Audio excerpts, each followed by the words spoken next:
বন্ধুরা, বিডাব্লিউএম বাংলা ইউটিউব চ্যানেলে আরও একটি নতুন ভিডিওতে আপনাদের স্বাগত। তুমি কি লক্ষ্য করেছো, স্বপ্ন আছে কিন্তু কাজ নেই, ইচ্ছে আছে কিন্তু শক্তি নেই। আমরা সবাই সফল হতে চাই, কিন্তু অলসতা আমাদের শিকল দিয়ে বেঁধে রেখেছে। কিন্তু আজ আমি তোমাকে এমন এক শিক্ষার কথা বলবো, যিনি বহু বছর আগে অলসতার মূল কারণ বলে গেছেন। তিনি হলেন মহামানব গৌতম বুদ্ধ। গৌতম বুদ্ধের মতে অলসতা আসলে শরীরের নয়, মনের রোগ। বুদ্ধ বলেছেন, মনই সব কিছু, তুমি যা ভাবো তুমি তাই হয়ে ওঠো। অলসতা শুরু হয় চিন্তা থেকে। যখন তুমি মনে মনে বলো আজ না কাল করব, ঠিক তখনই তুমি নিজের শক্তিকে দুর্বল করে দাও। আর বর্তমান দিনে দাঁড়িয়ে অলসতা একটা বড় সমস্যা হয়ে দাঁড়িয়েছে।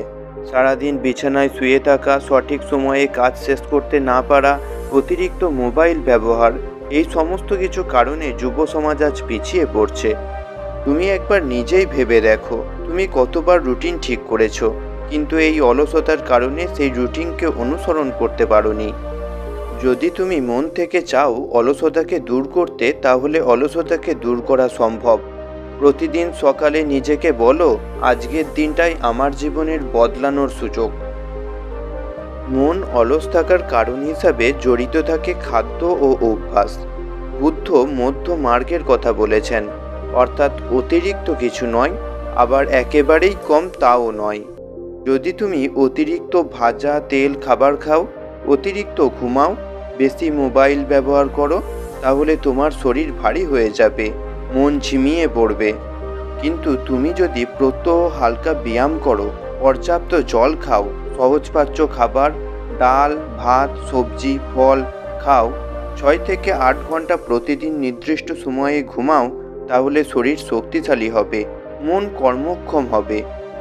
অলসতা দূর করতে ছোট ছোট অভ্যাস তৈরি করো। বুদ্ধ বলেছেন, বিন্দু বিন্দু জল যেমন পাত্র পূর্ণ করে, তেমনই ছোট ছোট সৎকর্ম মানুষকে পূর্ণ করে। তুমি যদি একদিনে 5 ঘন্টা পড়তে না পারো, তাহলে দিনে 30 মিনিট করে শুরু করো।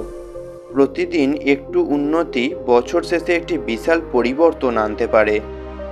ধ্যান হলো অলসতার সবচেয়ে বড় ওষুধ। বুদ্ধ ধ্যানকে শক্তির উৎস বলেছেন। প্রতিদিন 5 থেকে 10 মিনিট চুপ করে বসো এবং শ্বাস প্রশ্বাসে মন দাও। ধ্যান সম্পর্কে বিস্তারিত তথ্য, ধ্যান করার উপকারিতা কি, আমি আগের ভিডিওতে আলোচনা করেছি। অলসতা দূর করতে হলে লক্ষ্য পরিষ্কার করো। বুদ্ধ বলেছেন, যার লক্ষ্য নেই তার পথ নেই। তাই সবার আগে একটি স্পষ্ট লক্ষ্য নির্ধারণ করো এবং কাগজে সেই লক্ষ্যটি লিখে ফেলো। প্রতিদিন সেটাকে পড়ো। অলসতা তোমার শত্রু নয়, এটা তোমার অজুহাত। মনে রেখো, বুদ্ধ রাজপুত্রের ছেলে হয়েও আরামের জীবন ছেড়ে সত্যের সন্ধানে বেরিয়েছিলেন। যদি তিনি আরাম ছাড়তে পারেন, তুমি কি একটু অলসতা ছাড়তে পারবে না? আজ থেকেই শুরু করো, ছোট কাজ দিয়ে শুরু করো, নিজেকে বদলাও। কারণ তোমার ভবিষ্যৎ তোমার আজকের পরিশ্রমের উপর দাঁড়িয়ে আছে। এই ধরনের ভিডিও প্রতিদিন পাওয়ার জন্য বিডাব্লিউএম বাংলা ইউটিউব চ্যানেলকে সাবস্ক্রাইব করে আমাদের পাশে থাকবেন।